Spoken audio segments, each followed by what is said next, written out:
కర్నూలు జిల్లా బనవాసిలోని AP RJC బాలికల కళాశాల లైబ్రేరియన్పై ఓ విద్యార్థిని తల్లిదండ్రులు దాడి చేశారు. కళాశాల లైబ్రేరియన్ మద్దిలేటి విద్యార్థిని పట్ల అసభ్యంగా ప్రవర్తించగా బాలిక ప్రిన్సిపల్కు మహిళా అధ్యాపకులకు ఫిర్యాదు చేసింది.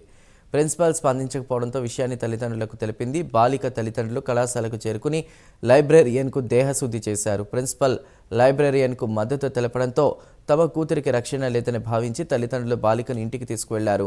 2 నెలల్లో ఇంటర్ పరీక్షలు ఉండడంతో విద్యార్థిని భవిష్యత్తు ప్రశ్నార్థకంగా మారింది. గతంలో కూడా లైబ్రేరియన్ మద్దిలేటి మరికొందరు పురుష సిబ్బంది విద్యార్థుల పట్ల అసభ్యంగా ప్రవర్తించినట్లు వార్తలు వెలుగులోకి వచ్చాయి.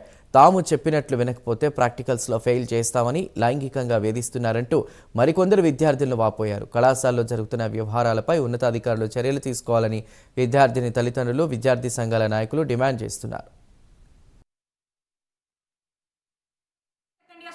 సెకండ్ ఇయరే కాదు, ఇంక్లూడింగ్ ఫస్ట్ ఇయర్ తో పడుతున్న కష్టాలు సార్. మాకు ఉండేది 5 మెంబర్స్ జెంట్ లెక్చర్స్ మా దగ్గర, ఇంక్లూడింగ్ ప్రిన్సిపల్ 6 సార్.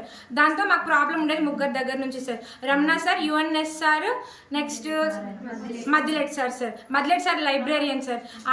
ఎట్లా పిలుస్తుంటే వే రా ఏంట్రా ఇట్లా సార్ మాట్లాడేది. ఏంటమ్మా మీరు ఇట్లా మాట్లాడతారు సార్. సార్కి లైబ్రరీ ఒకటే ఉందని వెళ్ళిన వాళ్ళతో మిస్బిహేవ్ చేశారు సార్. అలా జరిగిన ఒక అమ్మాయి నోరు తెరచడం వల్ల ఈరోజు మా ప్రాబ్లమ్స్ మేము మీకు చెప్పుకోగలుగుతున్నాం సార్. ఆ అమ్మాయి సఫర్ అయి వెళ్ళిపోయింది సార్. సార్ చాలా ఇంకో అమ్మాయి సఫర్ చేసినాడు సార్. ఆ అమ్మాయి బైపీసీ నుంచి సంబంధించింది సార్.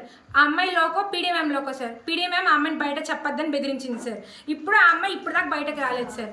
పీడీఎంకి మా లెక్చరర్స్కి సంబంధాలు ఉన్నాయని సొసైటీ నుంచి టాక్ వచ్చింది సార్. మేము ఎగ్జామ్ కూడా రాసినాం సార్. మాకు తెలిసింది అంతే సార్.